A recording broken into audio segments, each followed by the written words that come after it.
Have you ever finished a movie or a book and just thought, wow, how did they do that? What is it that makes a great story so unforgettable?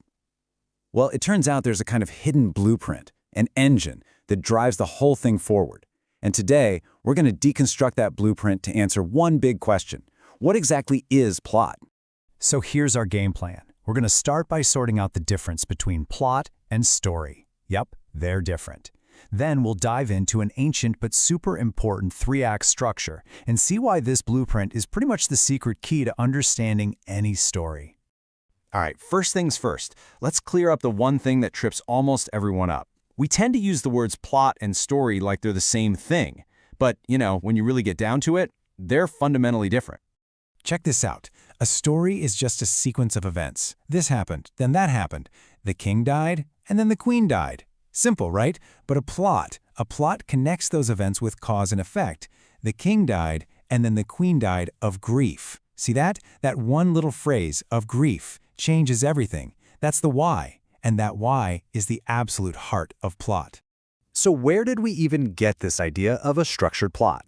Well, for that, you've got to go way, way back. I'm talking over 2,000 years, to a thinker whose ideas still shape almost every single movie, book, and play we see today. Aristotle. And Aristotle, he did not mess around.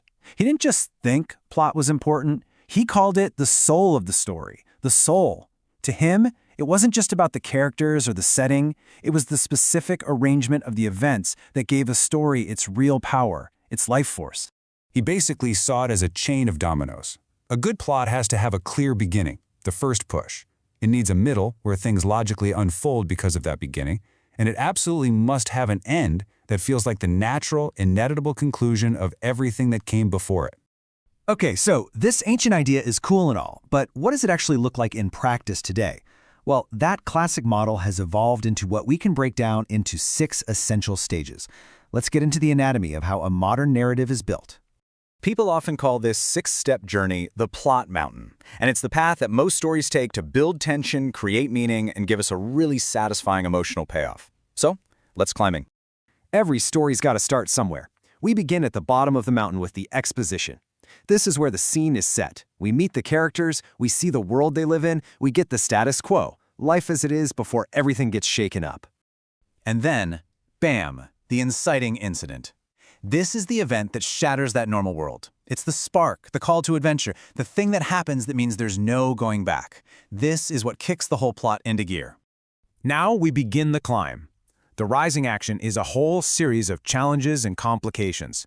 With each step, the stakes get higher, the problems get bigger, and the tension just builds and builds and builds. All of that climbing leads us right here to the peak of the mountain, the climax. This is the point of no return, the moment of maximum tension, where the hero has to face the central conflict head-on. The whole story has been building to this. Now, what's really interesting is that this peak moment often features what Aristotle called peripeteia. It's basically a sudden, shocking reversal of fortune. You know that moment where you think it's all over for the hero, and then, out of nowhere, the tables turn dramatically. That's it. And that reversal is often paired with anagnorisis, which means recognition. This is that aha moment. A character suddenly understands something crucial they didn't know before, about themselves, or the villain, or the world. It's a massive shift from ignorance to knowledge, right when it matters most. So once we're over that intense peak, we start heading down the other side of the mountain. This is the falling action. The main conflict is over, the dust is settling, and we're seeing the immediate consequences and aftermath of what went down at the climax. And finally, our journey ends with the resolution. Sometimes it's called the denouement. This is where any remaining loose ends get tied up. The story finds its conclusion, and we get a glimpse of the new normal for our characters. So, we have this incredible structure, this mountain to climb. But what's the fuel? What's the force that's actually pushing the story up that mountain from the very beginning to the very end? Well, it all comes down to one word: conflict. Without a struggle, there is no story. It's just stuff happening. Every step up that plot mountain is a conflict that has to be overcome. And that struggle can be internal, a character battling their own fear, or it can be external, pitting them against another person, society, nature, or even fate itself. And here is where you can really see the genius of this blueprint. because by changing the nature of that conflict and its outcome, you can use the same fundamental structure to create completely different emotional journeys for the audience. Just take a look at this. A tragic plot takes a character from a state of order and brings them to a downfall. The resolution is often death or suffering. But a comedy? It uses the exact same structural points to move from chaos and confusion to harmony and celebration, usually ending with a wedding or a reunion. Same skeleton, totally different results. Okay, so let's bring this all home. We've taken the engine apart, we've looked at all the pieces, but why does understanding all this really matter for anyone who loves stories? It's because plot isn't just a container for events, it's the very framework that makes us care. It's how we see a character's true self, through the choices they make under pressure. It's the structure that allows big ideas and themes to surface.